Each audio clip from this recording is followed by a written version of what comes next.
One day, Edward was in the shed where he lived with the other engines. They were all bigger than Edward and boasted about it.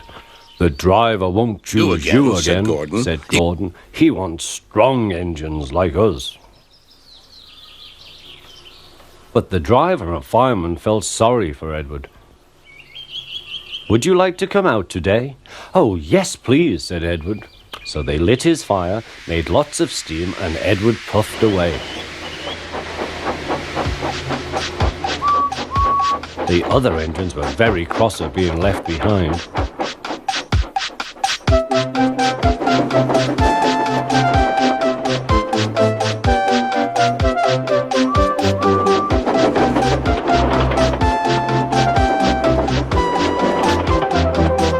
Edward worked hard all day. The coaches thought he was very kind, and the driver was very pleased.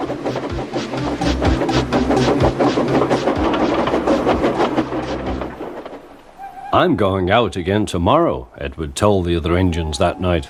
"What do you think of that?" But he didn't hear what they thought, for he was so tired and happy that he fell asleep at once. Next morning, Edward woke up to find nothing had changed. Gordon was still boasting. "You watch me, little Edward, as I rush through with the express. That will be a splendid sight for you. Goodbye, little Edward. Look out for me this afternoon."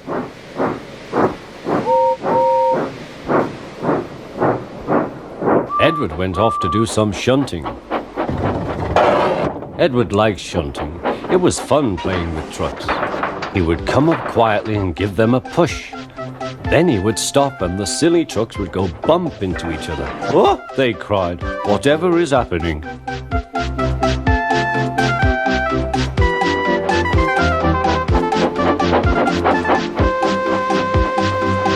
Edward played till there were no more trucks. Then he stopped to rest.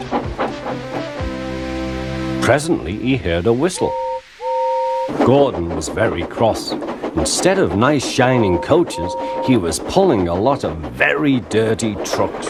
"A goods train, a goods train, a goods train," he grumbled. "The shame of it, the shame of it, oh, the shame of it." Edward laughed and went to find some more trucks. Then there was trouble. "Gordon can't get up the hill," the porter called to Edward's driver. "Will you take Edward and push him, please?" They found Gordon halfway up and very cross. His driver and fireman were talking to him severely. "You're not trying."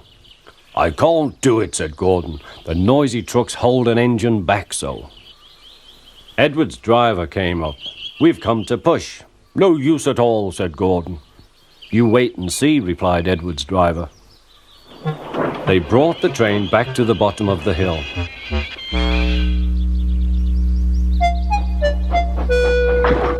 "I'm ready," said Edward. "No good," grumbled Gordon. They pulled and pushed as hard as they could.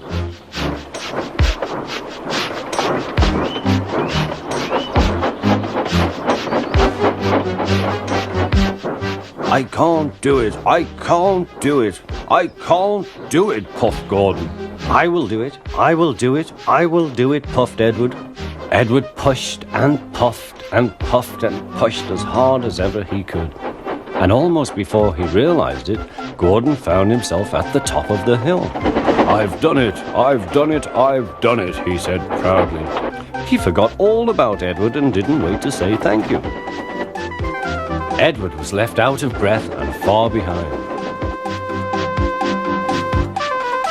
He ran on to the next station, and there he found that the driver and fireman were very pleased with him. The fireman gave him a nice long drink, and the driver said, "I'll get out my paint tomorrow and give you a beautiful coat of blue with red stripes. Then you will be the smartest engine in the shed."